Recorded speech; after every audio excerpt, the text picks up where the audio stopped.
Welcome to Crushgasm, the podcast dedicated to the highs and lows of crushes. From their first to their worst, we're going to cover them all with a cascade of characters, including our guest today, an appreciator of all things supernatural, Melissa Sercha, a music-addicted home cook, author, and wine lover who is here to talk not only about her Immortal Billionaire series, but also her crush on a savage of the narrow sea, but a sweetie to Khaleesi, Khal Drogo, of course played by Jason Momoa, aka the hottest man to ever be on HBO's Game of Thrones. Melissa, how are you? I'm good. I love that intro. Thank you for having me.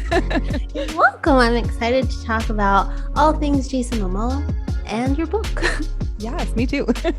So as a fan that's been watching since sort of day one, what initially drew you back to that show in 2011? Because I gotta say, I didn't even know this show existed until maybe a few years later when the costumes started to pop off at the cons and stuff like that. Maybe the Red Wedding episode as well. I remember that was popular, but what was it for you? I think I want to say I started it one season late. When it aired, I had kind of heard about it, and I actually don't even think I had cable at the time. I was just, reading and all into that. And all these people started telling me about Game of Thrones. And I thought, oh, this is so cool. I love fantasy. I write fantasy. And so I started watching it. I binged the first season in probably 3 days, just staying up all night watching it. And it was just so different in the terms of being, it was very adult. It was really well shot. The acting was amazing. The sets, the costumes, as you mentioned, were just beautiful. And I just got drawn into this world and this story of potential magic. And so I just became hooked on it and watched it ever since, and laughed and cried with the rest of the world during all the different, pivotal episodes that that basically went viral, essentially. Had you heard of the books prior to the show, since you're an author yourself? I had heard of the books, and I knew they were kind of beasts of a book, because they're long, they're 500, 600, 700 pages, some of them. And I was one of those things where I was I'll get around to reading it at some point. I bought the whole series, had it on my bookshelf. And then, and this always happens to me every time I buy a bunch of books and go, oh, I'll read it soon. And then they end up coming out as a television show or a film. And I'm okay, I really need to read this now. And then I did read the Game of Thrones book. But yeah, so I was aware of the books ahead of time. Yeah. Now, was your crush on Drogo instant, or did you kind of warm up to him as he started to warm up to Daenerys? It was okay. So the Khal Drogo character is really interesting because, essentially when he comes onto the screen, he's a villain, really. He's this guy who owns women, basically owns people, and he doesn't really smile, and he doesn't speak, there's different language barriers going on between the two groups on the show.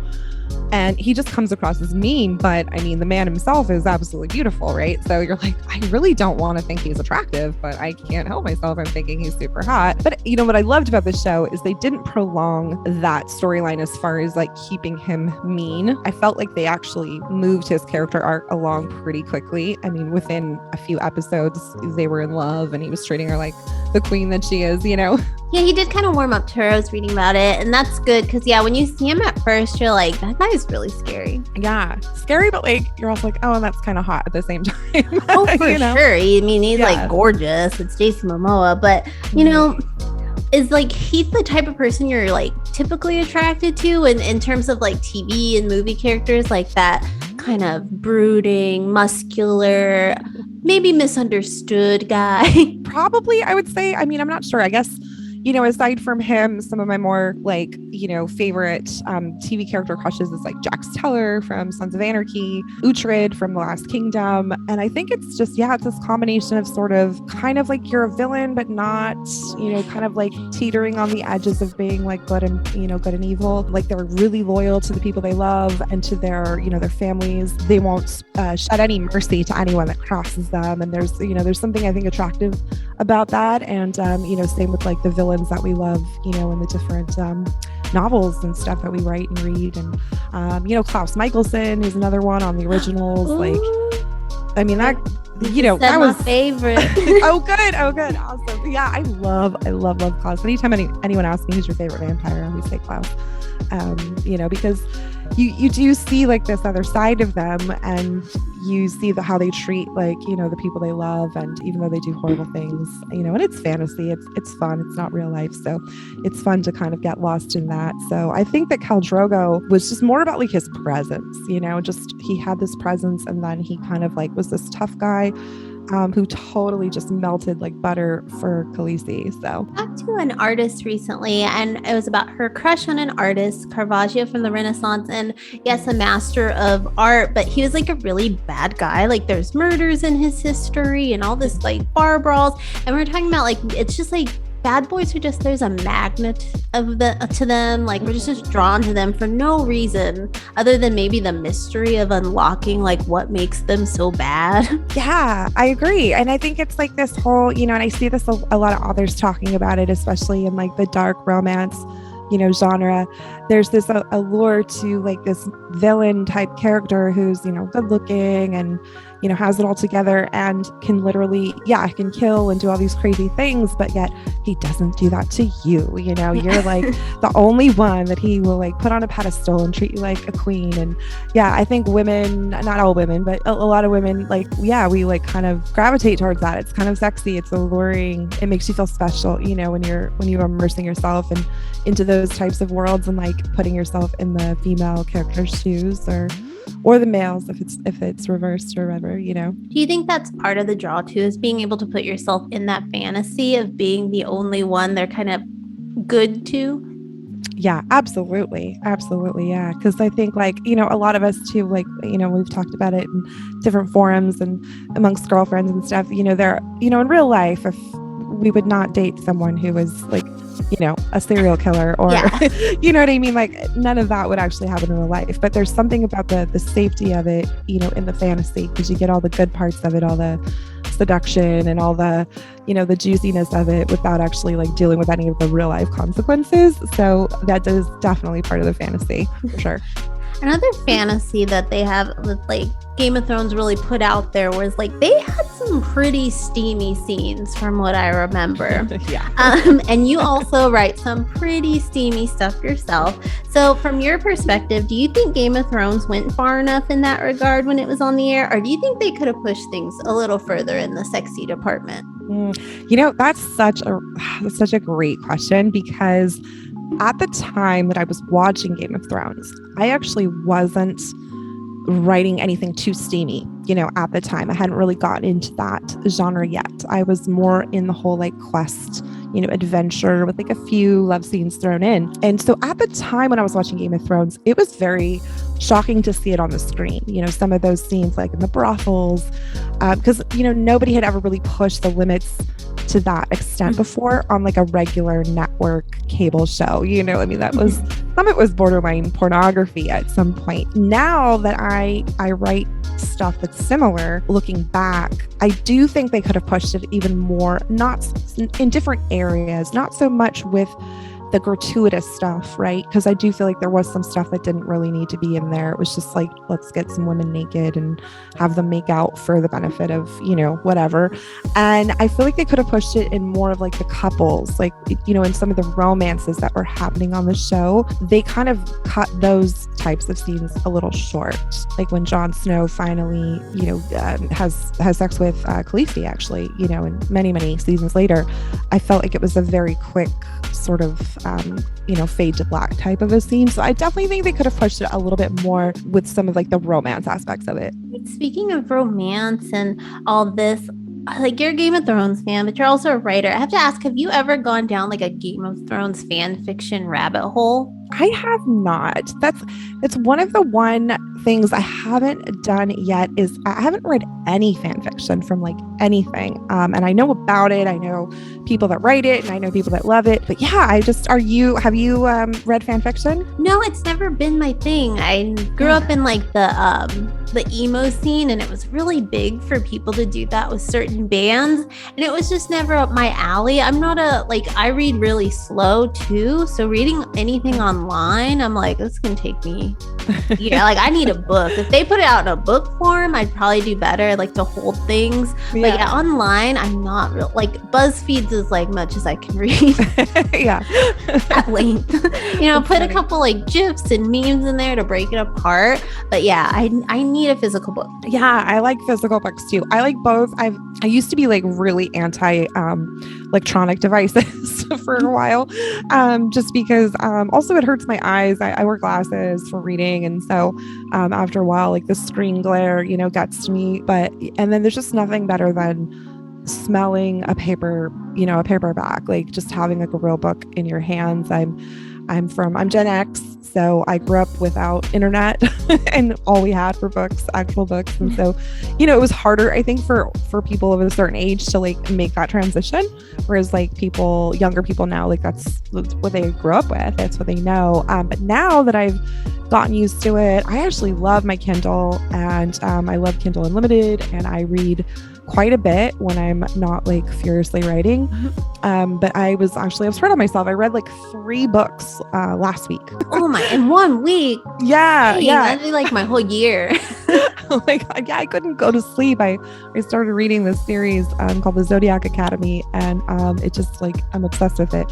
And so I'm already on book 4, and I started reading it a week ago. I do like both, but I hear you about the actual books though, because there's just something special about that. What about them lining your like bookshelf? I do mine color coordinated with my little tchotchkes. I love that. I'm so like envious of other people's bookshelves, like the aesthetic, because I feel like mine are just, I look like I have a vintage like antique bookstore, because everything's just kind of shoved in different places with like little trinkets around it. But I see these pictures online, on Pinterest or TikTok, and they're like color coordinated and they look all snazzy. And I was like, oh, someday maybe I'll get around to putting one of those together. So good for you. I'm super envious. It's really fun to do, to put all the books on the ground and color coordinate them, and then get your little like knickknacks and everything. Plus, I'm a big like pop culture nerd, so I do have a lot of like Power Ranger weird little things here and there. I love that. Yeah, I have a lot of toys too from like different fandoms and stuff. I have some Game of Thrones stuff. I have some Walking Dead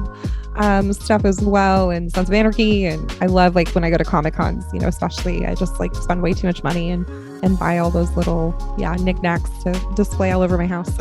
Yes. You just like never, I think there's just part of it that you'll never grow up as long as they keep making things you like that you can buy things of. You're like, ooh. 100%. Yeah, for sure. Like, do I need this Game of Thrones like Monopoly board game? Right. Nah, but I'm gonna get it. Oh yeah, no, I'm a huge gamer nerd as well, specifically when it comes to the Fallout franchise. And every time Fallout comes out with a new game, they always do like a special edition of it with like extras. And I've bought every single one. So I have like actual life-size replicas of things like from the game, like the power armor helmet that was in one, and then the Pip Boy, which is like this wrist thing that the character in the game uses to, command things and make stuff.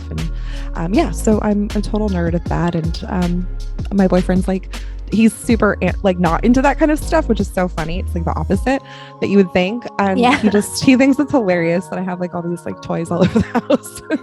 He's like, so you want to clean those up? You're like, no, the collectibles. Exactly. I know my husband, he likes like Ninja Turtles. He has this kind of one thing he likes, but so when we go to cons, I'm always like, well, do you want to get that Ninja Turtle art piece? More like because I want more stuff for the walls. Yeah. You're like, why don't you buy what you want, so that way you can't like get mad at me when I buy what I want. Yeah. Or we'll have things we agree on. We're like, okay, we need like stuff from The Office. We like Frasier. Like we try to I try to include his stuff too. But I love that. I love Frasier. That's like one of my favorite shows. I got into it a few years ago, and now it is, definitely one of my favorite shows. When I was little, I had no idea what that show's about. I thought they were like British, right? Because they just seem fancy. But I totally. love it. It's so awesome. I love that. I was asking about fan fiction because Drogo's inspired one of the characters from one of your series, and I was wondering, have any of your other crushes inspired your pin, or was it just Jason Momoa's beauty? Yeah, it was mostly Jason Momoa. So like the first book I ever wrote, Blood and Magic, that was my debut novel, is quite the cast of characters. I have 12 different characters, and most of them were based on Greek mythology, but I had to design, this character named Seven, who is a Dampier pirate with a magical pirate ship that can fast travel through the ocean. And just immediately when I started thinking of like his look, it was like this dark hair and tan skin and very muscular. And I kept picturing Momoa. I was like, this is exactly what I would, who I would cast if I, could ever get lucky enough to sell film rights or something.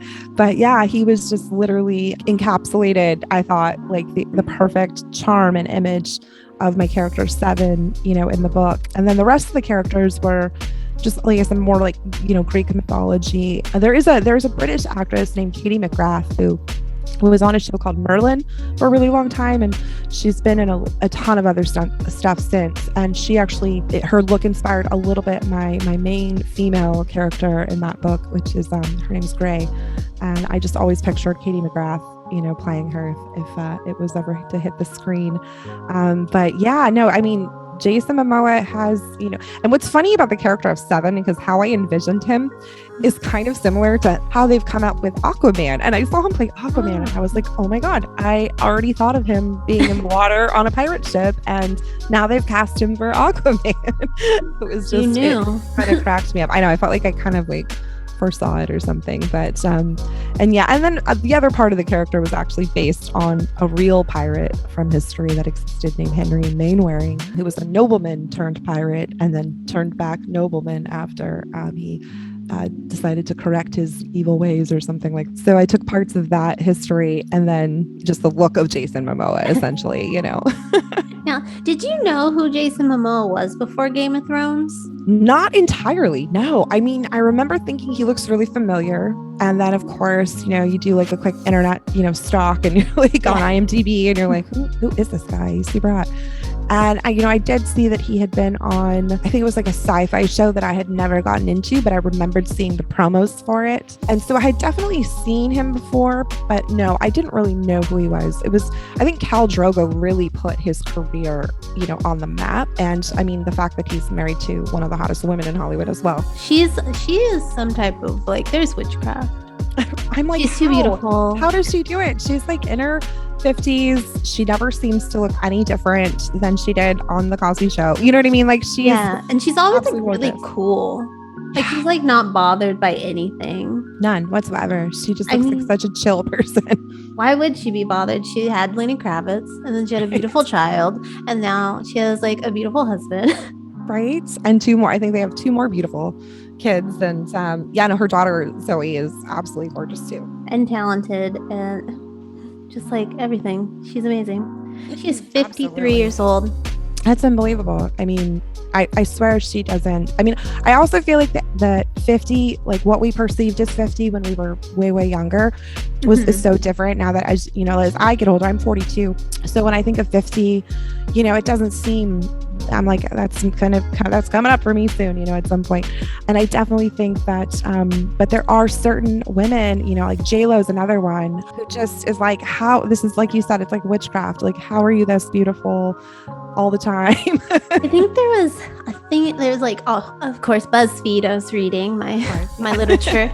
And there's like a thing where they were comparing like celebrities now to celebrities of when we were like younger and we viewed them as older. And I think J-Lo was like the same age as like Blanche from the Golden Girls. Like at the height of I was like, no way. I totally believe that. I also think like society has changed so much as far as like what's available to us as far as like working out and cosmetics and some people get surgery. I don't know if she's had any or not. Doesn't really look like it. I think it's just natural. But yeah, just like fashion and everything is just it's just changed so much since the Golden Girls. And also I heard that on the Golden Girls, they actually aged them up on purpose. Like to make them look like kind of like old grandmas. And then like, when they weren't on the show, they looked actually like way younger when they didn't have all the like prosthetics and like makeup and stuff on them. That's crazy. I know. I know they like aged up Sophia because like she was supposed to be the like mom, but I didn't know about the other one. Yeah, I think they just like made them look older on purpose. Well, they were all gorgeous though. Exactly. I love that. God, it's another great show you brought up. I love that. Well, like you said, Jason Momoa kind of popped off in Game of Thrones, but since then we've all kind of had our eye on him because yes, he is gorgeous. But did you like follow his career after he, spoiler alert to anyone who hasn't watched in like a decade, he did die on the show. So like, did you follow his career after that? You're like, oh, gotta keep tabs on this guy. I totally did. I really did. I followed his career. I mean, it was one of those things where, I follow pop culture. And so anytime a film would be announced that he was in, I was like, oh, I'm definitely watching that. He did a kind of an indie film. I think more people are starting to find out about it now just because of his, other people are trying to like watch everything he's ever been in. But it's called Wolf. And it is kind of, it's like a low budget indie film. And parts of it are kind of cheesy, but at the same time, it's one of those wonderful like Halloween films, like I always watch during the Halloween season. I have my list of like paranormal type stuff and it's about werewolves. Right up your alley. Yeah. And he's made it just for you. Yeah, I really felt like they did actually. Yeah, and he plays like an alpha villain, one of those villains you love to hate, alpha werewolf in it. And I own it.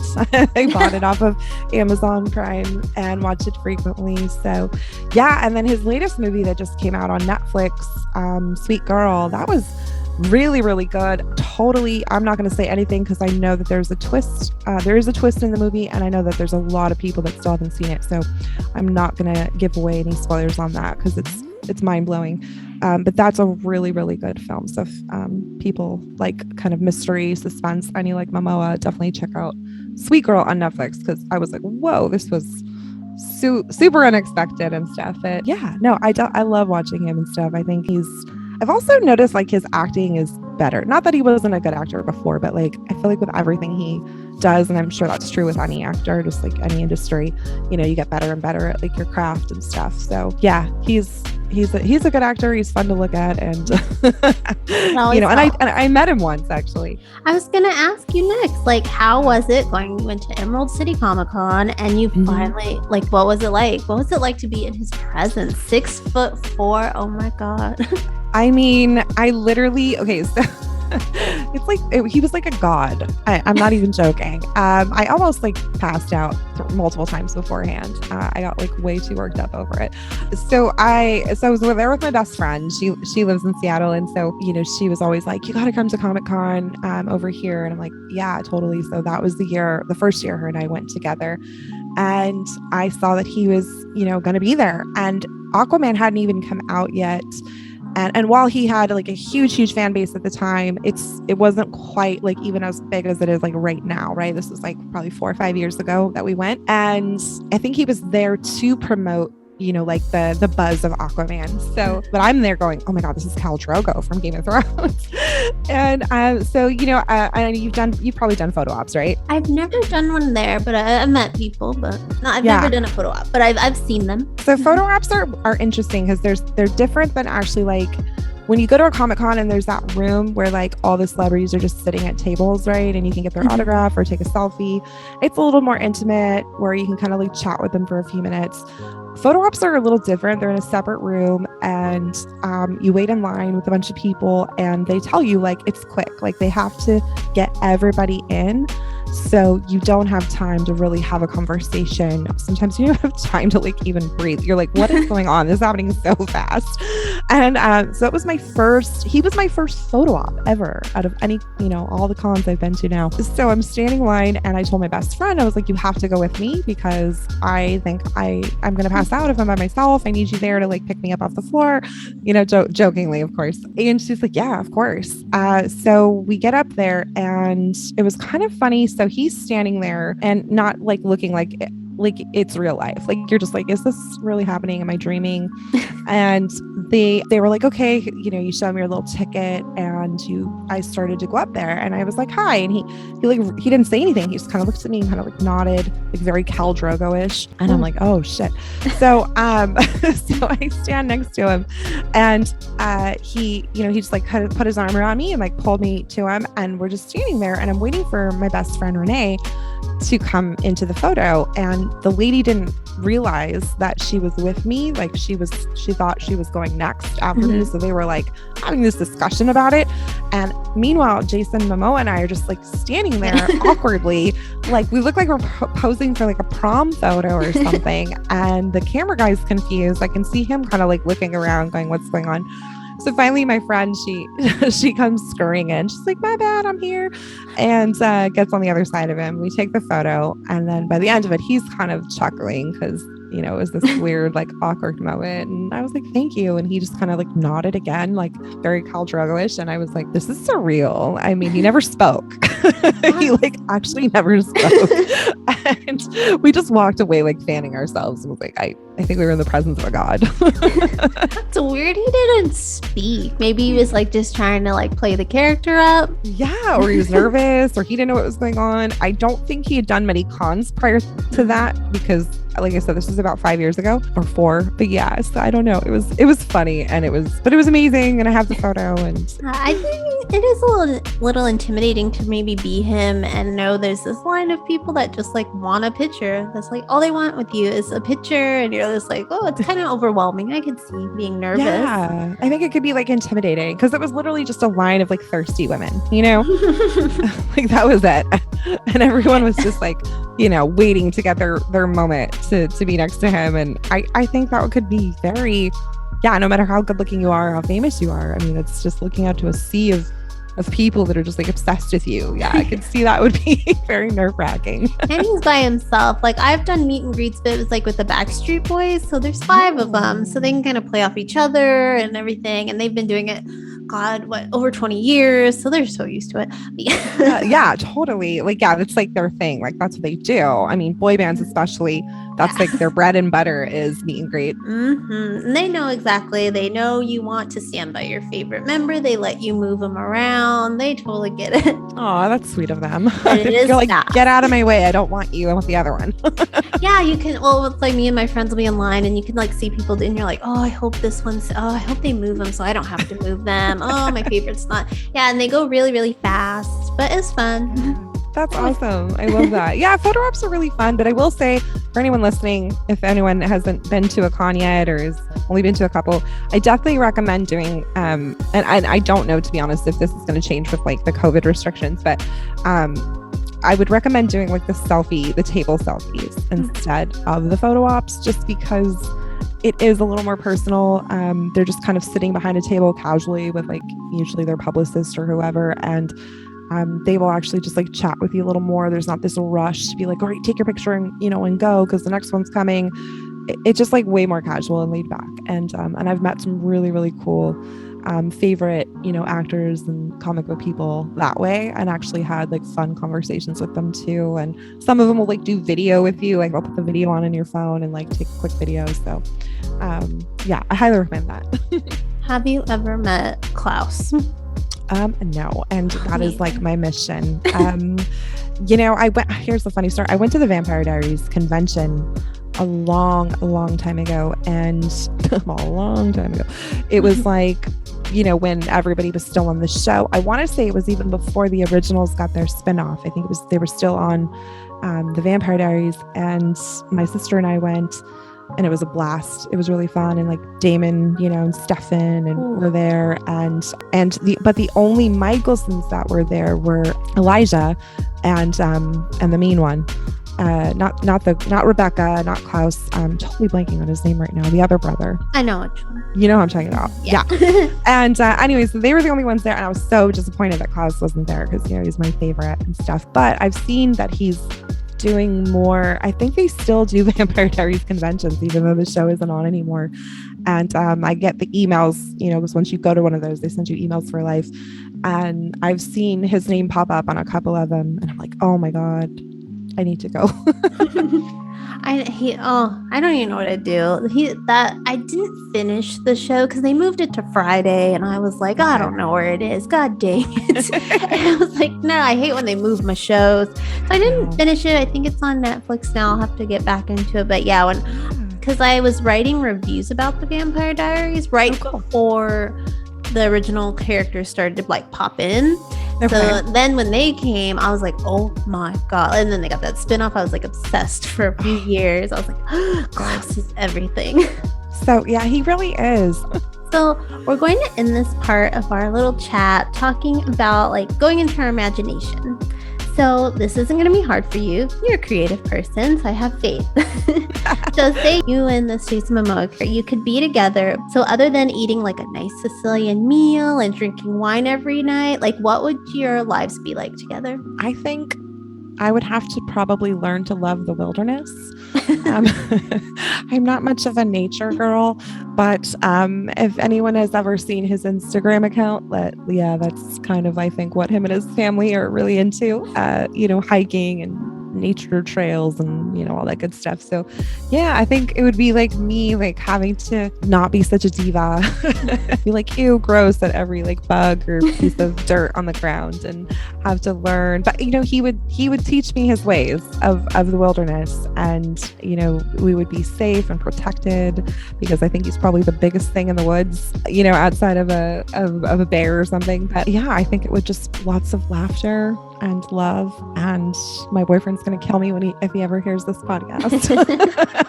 It's okay. Here we are allowed to have fantasies at Crushgasm. Right. I say embrace the fantasy here. Good. Okay, good. I love that. Lisa Bonet, don't come after me. She'll get her witchcraft on you. Right. We all know she's got a little witchcraft in her. Because her ex and Jason, they're like best friends. I know, that's like so rare. That never happens. And every year when it's like twice a year, it'll be on both their birthdays. They'll wish each other happy birthday and it'll trend on Twitter because everyone's like, oh my God, Lisa Bonet, so lucky. I know, that's everything. Anything I've ever seen written about her, it's like, she's so lucky. I'm like, you're right. You're absolutely right. I'm sure she's a lovely person, She's gotta be. Look who she married and her ex. I know.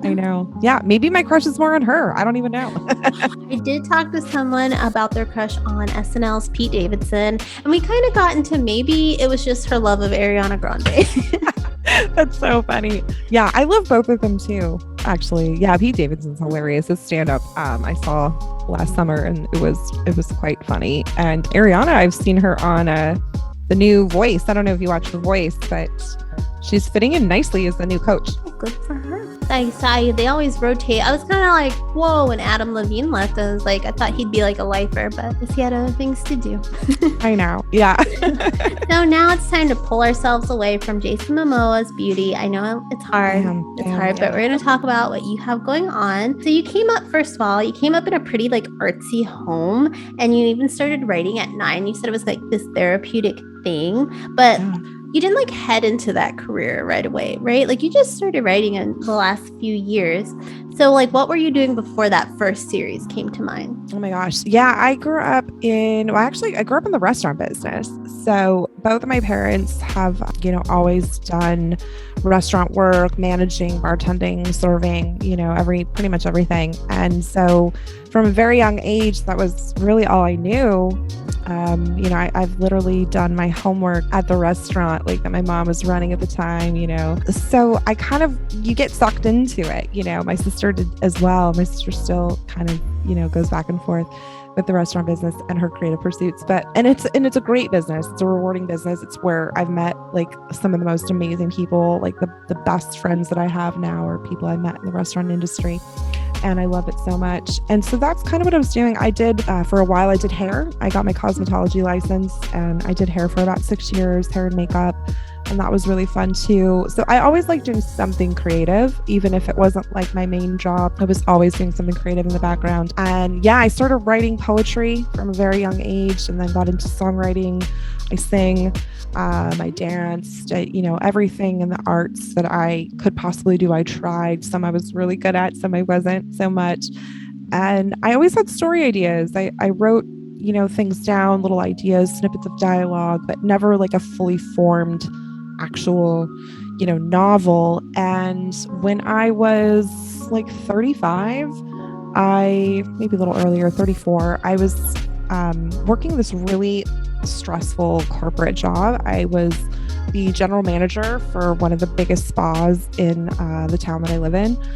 And it was fun and it was challenging, but it was also very stressful, and it consumed literally every part of my life, to where I couldn't even go on vacation without, having to do a conference call or doing payroll.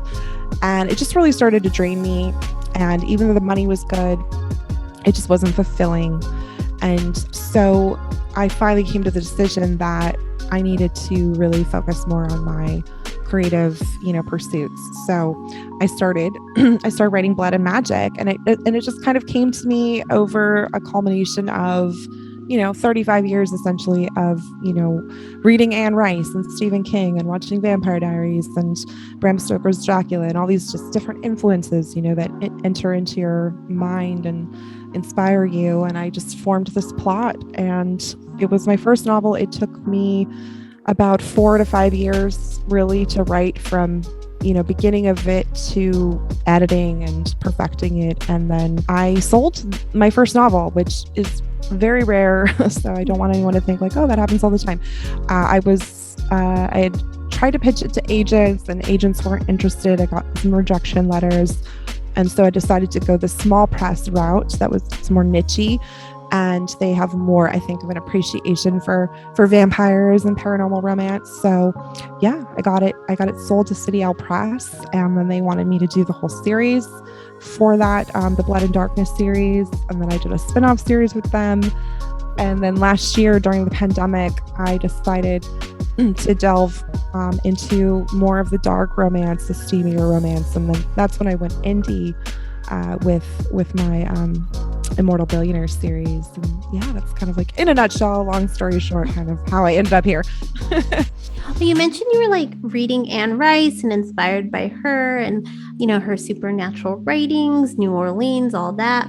But this new Immortal Billionaire is not in New Orleans, in New York. What made you want to switch up the scenery? I love New York. It's one of my favorite cities of all time. My sister lived there for a while, so I spent many, many summers in New York City, and I hadn't really put it, I kind of put it a little bit in the spin-off series for Blood and Darkness and the Smoke and Ritual book. I kind of had a couple scenes in New York, but I really, really wanted to embrace the culture, that feeling of New York, because it's so hard to describe unless you've been there. It literally, you get off the plane and you're like, oh, this is electric. There's just something in the air.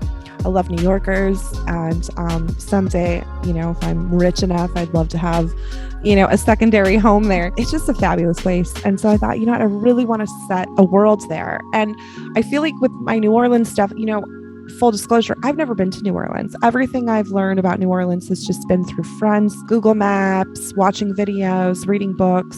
I had to immerse myself as much as I could and try to be as authentic as I could. So if I didn't get something right, I apologize. But it's hard, not everyone can travel all the time or have the money to and things like that. But I was fortunate enough to have these experiences in New York City when I was younger. And so I took those memories and the smells and the sounds and everything, and just wanted to really create a world there. Lots of smells in New York. I know, right? Some not so great. Yeah. I went there for the first time in 2015 or 16, and I was like, all right, they were not kidding about this trash everywhere. That's wild. Yes. But I love it. It's one of my favorite cities as well. And go to New Orleans next chance, when you get a chance. It's a wonderful city. I'm so drawn. It's such a magical place. And I feel like I have the same tether, like what tethers me to New York. Even though I haven't been to New Orleans, I feel like the same tether to that place. I need to go there. My soul is like, you need to be here. And then I was gonna go actually in 2020 for my birthday, and then COVID happened. So I thought, okay, it's not the right time yet. So as soon as we can start, kind of moving around more freely, I guess, without worry, then I'm definitely going to New Orleans. That'll be the first place I go. So the book is out. After I Burn, it's out. It's been out October 5th. Can you tell us a little more about the book without giving away too much, of course? Yeah. So After I Burn is book 4 in the Mortal Billionaire series. So each book is a standalone in the sense of like it's about a different couple, but there is an underlying story arc that goes throughout each book. So while you can read the books separately and out of order, I do recommend still kind of starting from book 1 just so you can get the full like world building and understand what's going on. I do my best to recap as much as I can without info dumping in each book. So book 4 is the story of Cade and Brooklyn, and Cade is the villain really of the series, but this is his story, and he is obsessed with this woman, Brooklyn, who is human. Cade is a demon, and he's a siphoner, so he can just siphon power from other immortal creatures. He's one of the strongest. He has no weaknesses. I really wanted to write a villain that didn't have any, like, because everyone's like, oh, what's the weakness? How do you kill them? And I'm like, no, you can't kill him. Like, if he's after you, you're screwed. And I really liked that concept because I felt like, you know, he's just a character that can't be killed, but he has emotional weaknesses, and Brooklyn is one of them. And this was sort of my homage to the Joker and Harley Quinn. They're one of my favorite evil villainous couples, and it's just a story about them both seeking revenge for different reasons in their lives, which I won't go too much into so I don't give away spoilers, and then them having to overcome that in some way, you know, because obsession and revenge can take over every other aspect of your life and allow you to just be transfixed to it, and then keeping you from, enjoying other things. So they're a crazy couple. They're both pretty ruthless, and it's set in New York City, just like the other ones. And it's a really fun book. I really enjoyed writing this book a lot because I got to explore some parts of New York City in this book that I hadn't mentioned in previous ones. I had spent some time in Queens, so I have Brooklyn's apartment in Queens, and so that was really fun. And it's there's trigger warnings. It's graphic, it's adults only, it's kind of dark, it's dark romance, but if you're into all of that, you will definitely enjoy reading it. I was gonna say, you do write these steamy books, but like you said, they are dark romance, and that made me think of this conversation I had with the host of Bats on the Brain podcast, Nikki Hawkins. That episode drops next week, by the way. It's our spooky Halloween episode. Yes, I'm gonna listen to that. So we were talking about her love of Tim Burton and discussing how he possibly helped introduce a whole generation to the beauty of the dark side, because there's movies like Edward Scissorhands and Beetlejuice where they're supposed to, on the surface, maybe look scary, but they're really not. I mean, maybe some people are scared of them, but I found them wonderful. Beetlejuice was like one of my first crushes. So yeah, he taught us to kind of be less afraid of things that go bump in the night. And do you think there are any parallels between people in like Gen X and millennials kind of loving more paranormal romance novels as opposed to like the classic romance novels that maybe our mothers and grandmothers kind of bought? Yeah. Oh my gosh, that's such a good question. I'm a huge Tim Burton fan as well. Corpse Bride is actually one of my favorite films of all time. There is something to be said for the darkness. And as a Gen Xer, I read darker stuff, even as a teenager. Anne Rice is definitely super adult. It's not really meant for younger people, but when it was much easier to get your hands on stuff in those days. So, I read Anne Rice, I read Stephen King, it's not so much paranormal romance, so it's more just psychotic and mind messing.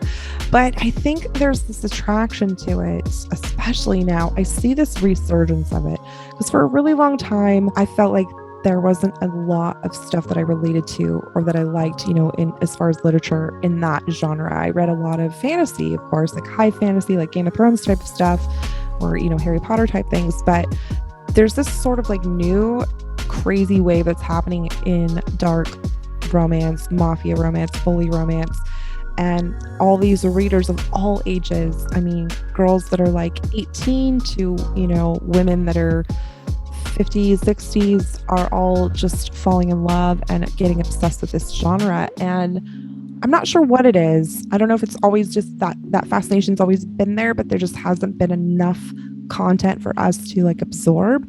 And now there's like this sort of influx of authors that are like myself that are writing this stuff. It could have a lot to do with just the way that the perceptions of women have changed as well, because women being sex positive, right, hasn't always been something that was accepted. And I feel like we're really just reclaiming our power and just in our sexuality and not giving, we have like no, I don't want to swear on here, but no F's to give, you know, anymore. And that's kind of what it is. It's just exploring the beauty of all these like fantasies we have, whether we're writing them or reading them. And there's this huge appreciation for it and a huge audience for it. And I think that's kind of what's happening, really, in a weird way.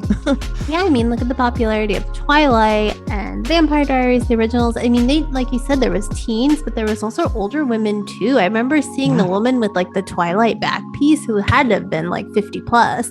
Yeah, absolutely. And I think what it is like Twilight. I love Twilight. I know that people don't like it, and there's lots of haters out there about it. And I think that Twilight, there was a mood and a tone of it. I'm not saying that it's the most well-written technical book ever. I mean, who can really judge that though? You know what I mean? Yeah. It's like there's people make mistakes, people learn, people grow. No one's perfect. No one, not even Anne Rice. And I actually just loved the feel of Twilight.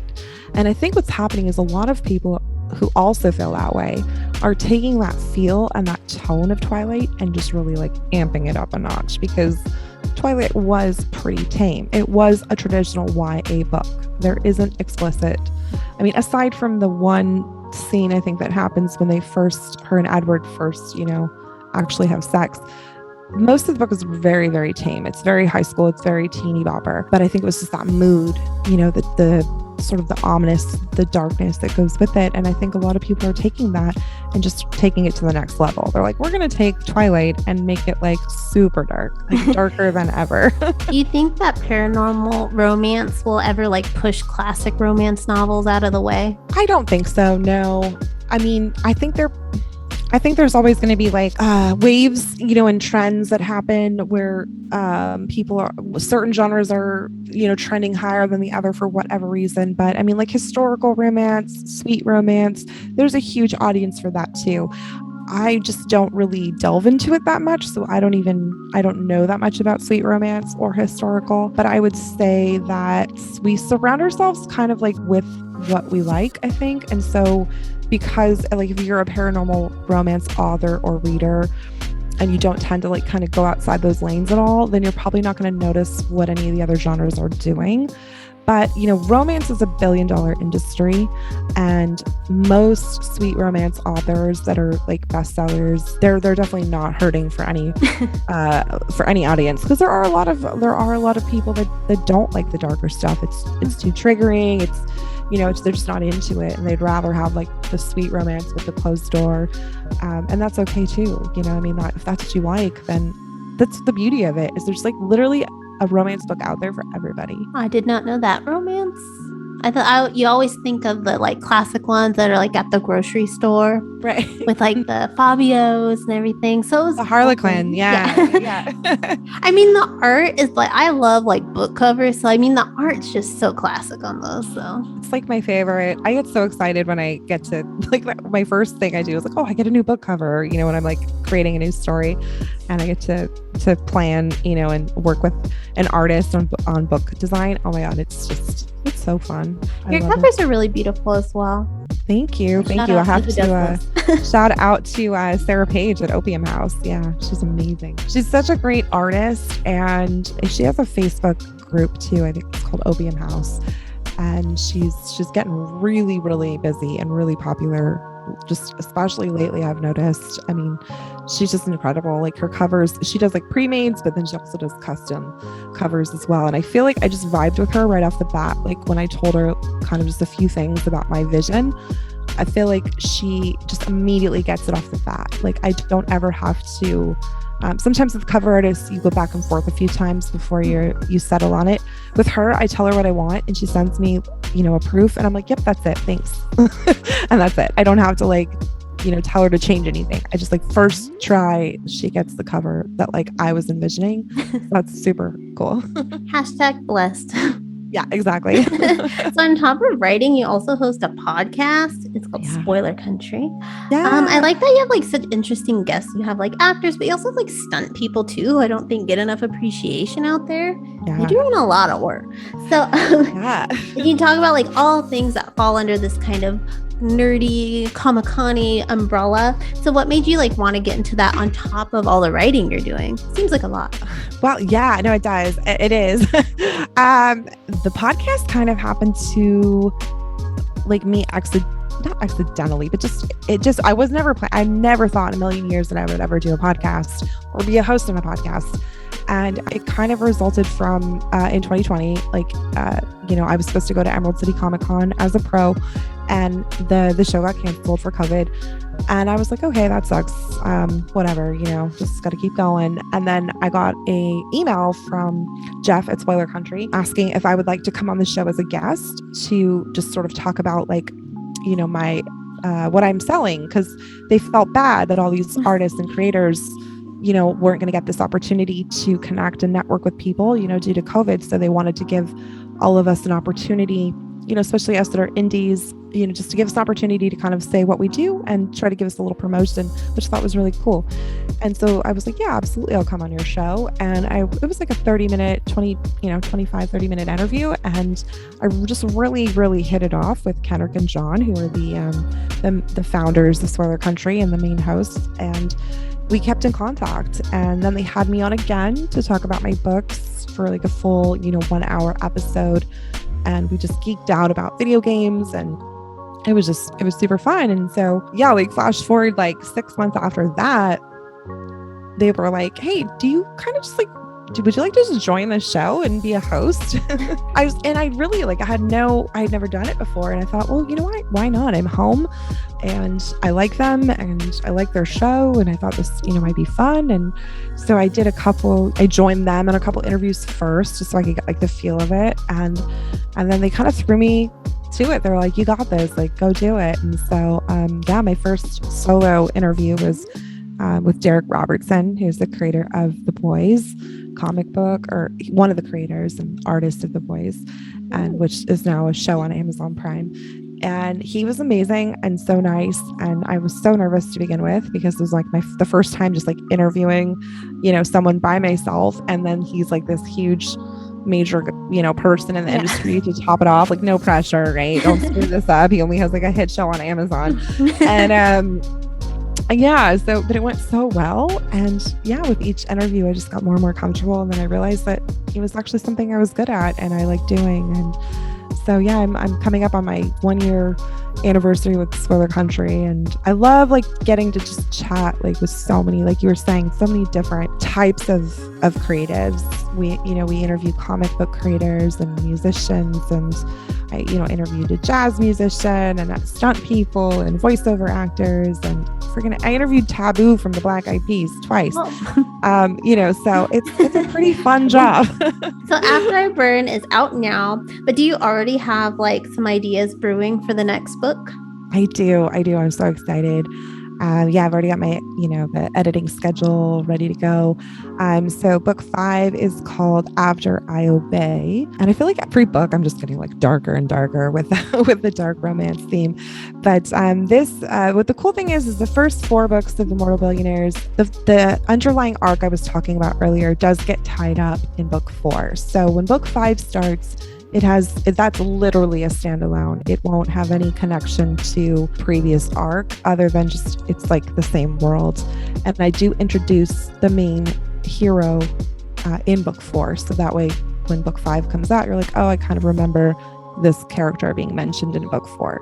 And that's sort of the lead in. But it's about an incubus demon who, and I'm taking it to LA. I'm leaving New York for this book 5. And I've also spent a lot of time in LA. I've lived in LA. So it's going to be the real estate tycoon industry of Los Angeles with a demon, an incubus. That already sounds scary. Yeah, right. For those buying. LA is a scary place sometimes, but it's also a great place. But it'll be fun. So that one, you can probably, I want to say expect around, I don't have a definite date yet, but I'm looking like kind of middle to end of January to release that one. We have a few months to finish After I Burn and then move on to the next. Exactly. Yeah. So can you tell people where they can find you and all your books online? Yeah. So my website is melissasercha.com, and that is SERCIA. So it reads like Circia for anyone who wants to know phonetically. So it's melissasercha.com. I'm on Twitter at Fluid Ghost. My Facebook, I know nobody's really on Facebook that much anymore, but if you are, Facebook is at Melissa Sercha 11. And then my Instagram is Melissa Sercha Writes. And I'm on TikTok under, I think it's Melissa Sercha Writes or just Melissa Sercha. But I mean, my name's pretty unique. I've not yet met anyone with my same name. So if you just type that in, it should come up right away. But yeah, that's where you can find me. I'm on Kindle Unlimited. All my books that are my indie books are on Kindle Unlimited. My books with Scale Press are wide, so you can find them on Nook and Barnes & Noble as well. All right, Melissa. Well, thank you so much for taking the time to talk to me today about your TV crush. And everyone, you can find all of Melissa's information below. And until next time, keep crushing it.